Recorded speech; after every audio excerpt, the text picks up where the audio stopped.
नमस्कार, Haryana at 9 PM news channel में आप सभी का स्वागत है। आइए आपको कराते हैं खबरों से अपडेट। सीएम साहब के सामने उठाई खरखुदा में रजिस्ट्री खोलने की मांग। खरखुदा के एक प्रतिनिधिमंडल चंडीगढ़ में सीएम मनोहर लाल से मिला और उन्होंने मांग की कि खरखुदा में मानकों के मुताबिक रजिस्ट्रियां नहीं की जा रही। जानबूझकर लोगों को परेशान किया जा रहा है। जिन लोगों के नाम पहले से रजिस्ट्री व इंतकाल हैं, उनकी भी रजिस्ट्री नहीं की जा रही। ना ही कोई एनओसी देने को तैयार है और ना ही कोई ऐसा कानून दिखा रही है जिसके कारण रजिस्ट्री रुकी हुई है। मौखिक तौर पर तहसीलदार व नगरपालिका सचिव द्वारा एनओसी की बातें कही जा रही हैं, जबकि कोई लेटर या कोई आदेश नहीं दिया जा रहा। इस बारे में सीएम मनोहर लाल ने तुरंत संज्ञान लेते हुए सोनीपत डीसी को भी मामले की जांच के निर्देश दिए हैं, लेकिन अभी तक खरखुदा में रजिस्ट्री ठीक ढंग से नहीं हो पा रही। रजिस्ट्री के दौरान एनओसी मांगी जा रही है, लेकिन एनओसी मिलेगी या नहीं यह भी विभाग नहीं बता रहा। किसकी जिम्मेदारी है इसका भी कोई अता पता नहीं है। कुछ एरिया ऐसा है जिसकी एनओसी तो नगरपालिका दे रही है और ना ही टाउन प्लानिंग विभाग। ऐसे में सैकड़ों परिवार अपनी जमीन खरीदने बेचने से वंचित हो रहे हैं। भूमाफिया इसका फायदा उठा रहे हैं, लेकिन सरकार द्वारा अभी तक कोई ठोस कार्यवाही नहीं की गई। जल्द ही एक समिति खरखुदा एसडीएम से मिलेगी और इसके बाद दोबारा से सीएम मनोहर लाल से मिलने चंडीगढ़ जाएगी। आइए बात करते हैं रिटायर्ड इंस्पेक्टर राजेंद्र दहिया जी जो सीएम साहब से मिले थे और वहां पर क्या बातें हुई, उन्हीं की जबानी जानते हैं। देखो जी, हमने इस मुद्दे को पहले भी उठाया था और आपके चैनल के माध्यम से ही उठाया था, और इसके बाद अभी आप 15-20 दिन पहले हम सीएम साहब से पर्सनली मिले भी साहब में, और सीएम साहब ने बड़ी तत्परता से इस पर संज्ञान लिया।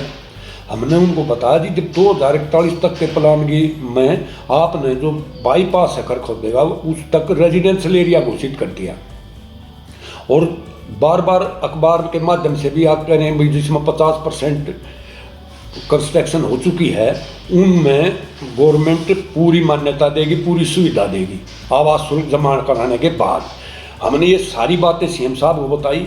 अब जी जो कॉलोनी 10-15 साल की जिनमें 70-80% तक कंस्ट्रक्शन हो चुकी है, जिसमें बिजली का कनेक्शन भी है, पानी का कनेक्शन भी है, गैस का कनेक्शन भी है, गली भी पक्की बनी हुई है, उसमें भी रजिस्ट्री नहीं हो रही।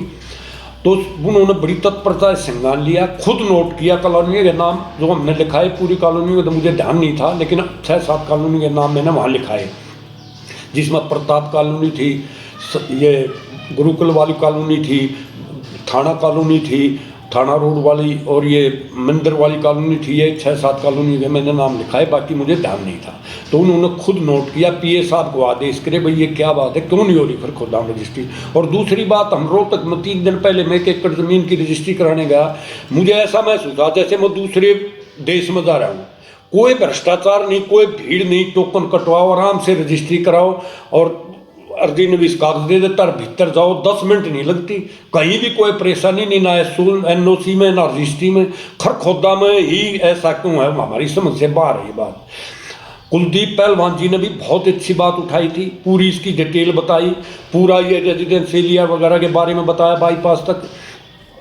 और हमने सीएम साहब को ये भी कहा कि जी जो बड़े भूभाग हैं बाईपास के अंदर, आप उसमें मान ले नहीं कटना चाहते, हमें कोई दिक्कत नहीं, जो गवर्नमेंट की पॉलिसी है हम उसको मान्य है, लेकिन उनको टुकड़ों में ना रजिस्ट्री कराएं। लेकिन एक आदमी 100 गज का प्लॉट 50 गज का 15 साल से ले रहा है, 10 साल से ले रहा है, वो सारा पक्का बना भी रखा है, सब सारे कनेक्शन भी हो रहे हैं, और वो बेचारा बेचना चाहता है, ठीक तंगी है, चारों तरफ से परेशानी से घिरा हुआ, और वो बेच नहीं सकता। एनओसी में लाइन लगाओ 10 दिन तक, एनओसी मिल गई तो फिर तहसील में एतराज हो जाएगा, मतलब रजिस्ट्री नहीं हो रही किसी तरीके से भी। हमारी समझ में नहीं आ रही क्यों ऐसा सिस्टम, ये क्यों नहीं सुधरना चाह रहा खरखुदा का सिस्टम। बार बार आदमी आवाज उठा रहा है, और हम अब दोबारा भी अब फरवरी में प्लान बना रहे हैं, 10-20 आदमी फिर जाएंगे सीएम साहब के पास। जब एक एनओसी है जो वहाँ जैसे मारुति का है, भाई मारुति यहाँ फाइनल, अभी जब इतना तो ज्ञान नहीं है भाई फाइनल हो चुके या नहीं, लेकिन लगने के पूरे आसार हैं। क्योंकि डिप्टी सीएम साहब को बयान आ रहा था 3 दिन पहले कि 800 एकड़ में मारुति, 100 में सुजुकी, और SEZ वगैरह का जो ये हो रहा है, इतनी इंप्रूवमेंट खरखुदा के आसपास हो रही है, तो लोग तेजी तो है ही। एक आदमी फुल पेमेंट एग्रीमेंट करा लेता है, उस दिन भाव 10,000 है, जब वो फुल पेमेंट का टाइम 3 महीने में हो तो भाव 14-15 हज़ार हो जाता है। वो जो पहले वाला वो मुकरना शुरू कर देता है, फिर और डिमांड करता है। मतलब लोग ठग्गा बग्गी मारे हैं, बहुत तंग हैं, बहुत ही परेशान हैं। और मैं तो दोनों सीएम साहब को, डिप्टी साहब को भी पहले भी निवेदन किया था, दोबारा भी निवेदन करता हूं कि पब्लिक सर्वप्रिय है, पब्लिक की समस्या सर्वप्रिय है, आप इस पर पूरा ध्यान आकर्षित करें और इसकी तरफ ध्यान देगा। ये जो समस्या है खरखुदा की, सबसे ज़्यादा पूरे हरियाणा में सबसे ज़्यादा समस्या तहसील की और पटवारी खाने की और एनओसी की। इसको हल करने की कृपा करें, यही आपसे निवेदन है। Kharkhuda Shivkaran college of education Gurukul Matindu में ऑनलाइन प्रतिभा खोज प्रतियोगिता का आयोजन किया गया। कॉलेज के प्राचार्य डॉक्टर सुमन बेनीवाल की अध्यक्षता में हुई इस प्रतियोगिता में विद्यार्थियों ने बढ़ चढ़कर भाग लिया। प्रतियोगिता में नृत्य में प्रथम स्थान मानसी ने, दूसरा स्थान काजल ने, एकल गायन में सुष्मिता राणा ने प्रथम व नवीन ने दूसरा स्थान पाया। भाषण प्रतियोगिता में अंजलि कौशिक प्रथम स्थान पर रही, जबकि कविता लेखन में आरती व कविता और सस्वर पाठ प्रतियोगिता में नेहा यादव ने प्रथम स्थान प्राप्त किया। रंगोली बनाने में गरिमा ने प्रथम, प्राची शुक्ला ने द्वितीय स्थान, बेस्ट ऑफ वेस्ट प्रतियोगिता में चेतना ने प्रथम स्थान प्राप्त किया। पेंटिंग प्रतियोगिता में प्रथम स्थान, द्वितीय स्थान पर सुप्रिया व तृतीय स्थान पर अग्रेश आनंद रहे। मेहंदी डिजाइन प्रतियोगिता में प्रथम स्थान शालू, द्वितीय स्थान ज्योति जांगड़ा व तृतीय स्थान पूजा ने प्राप्त किया। इस अवसर पर कॉलेज के प्रबंधक निर्देशक ब्रिगेडियर सत्यदेव ने सभी विजेताओं को बधाई दी और उनके उज्जवल भविष्य की कामना की। Tulip hospital welcoming the most trusted neurosurgeon in Sonipat, doctor Shailesh Jain, OPD every Thursday at 11 a.m. to 1 p.m. from 1st March 2022.